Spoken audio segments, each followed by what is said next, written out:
Right now, Europe is burning. Record-breaking heat waves are expanding across the continent, bringing massive wildfires and raw environmental destruction.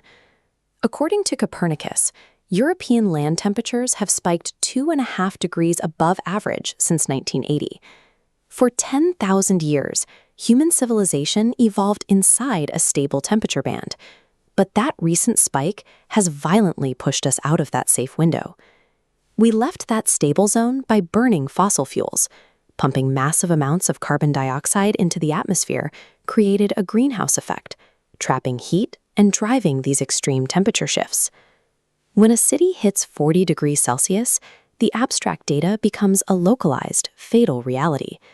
An estimated 175,000 people die from heat-related causes in Europe every year.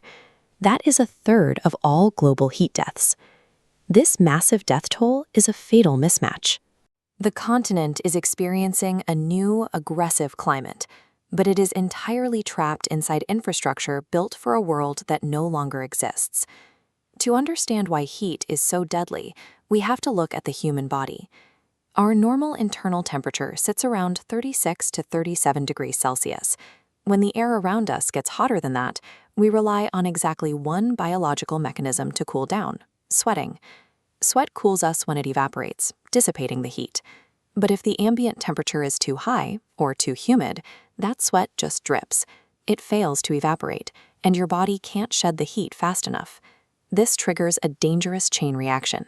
Your heart starts pumping frantically, trying to push blood out toward your skin to release heat. This places massive, immediate stress on your entire cardiovascular system. You'll feel dizziness, disorientation, and a violently pounding heart. These are the urgent warning signs of heat stroke. And if you suddenly stop sweating entirely, your system is entering the absolute danger zone. Prolonged exposure to extreme heat causes your cellular membranes to literally warp and melt from the inside out, triggering cascading organ failure. A severe heat wave acts as a predatory biological force, systematically dismantling the human body from the cellular level up. That biological vulnerability is made far worse by the built environment. European architecture, characterized by dense, heavy masonry, was engineered over centuries specifically to trap heat and keep people warm during harsh, freezing winters. This chart shows how poorly equipped those buildings are for the heat. While air conditioning penetration in the United States sits around 90%, Europe averages a mere 20%. In Germany, it's just 19%. There is also a lack of cultural heat knowledge. Populations in naturally hot climates instinctively know when to draw the shades, close the windows, and avoid the midday sun. Many Europeans do not have those ingrained survival habits, but simply installing millions of air conditioners creates a new, terrifying vulnerability.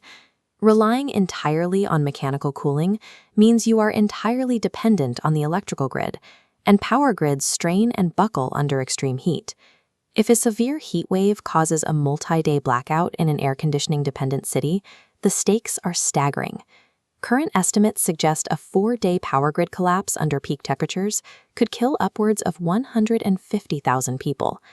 Tacking portable AC units onto individual buildings is not a complete solution.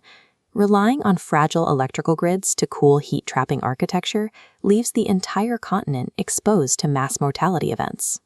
If you find yourself in the danger zone, the most urgent rule of survival is to physically lower your core temperature immediately. Medications like aspirin do absolutely nothing for heat stroke. You have to get into the shade and start pouring cold water over your body. There is also a critical biological misunderstanding about hydration. Drinking a glass of ice water doesn't directly cool your core temperature. It simply replenishes your fluids so your sweating mechanism can continue to function. For the buildings themselves, the most essential technological upgrade is the modern heat pump. Instead of relying on inefficient portable units, a heat pump physically pulls hot air out of a room and pushes cold air inside, using significantly less energy. But to break the cycle of global warming, these new massive fleets of cooling devices must be powered entirely by renewable energy. Otherwise, the extra electricity demand just pumps more carbon dioxide into the sky, making tomorrow hotter. We also have to adapt our daily routines as a community. That means keeping pets off of scorching concrete sidewalks and restructuring our labor laws to mandate midday siestas and extended shade breaks for outdoor workers. Personal technology and immediate habit changes will save individual lives in the short term, but they fail to fix the core structural flaws physically trapping heat in our cities. The ultimate solution is macro-level urban planning. Cities like Paris are already deploying advanced heat plans, establishing vast networks of public cooling centers, and prioritizing deep natural shade in their public spaces. This requires de-sealing. We systematically rip out the heavy concrete and asphalt radiating extreme heat, replacing those rigid surfaces with breathable environments.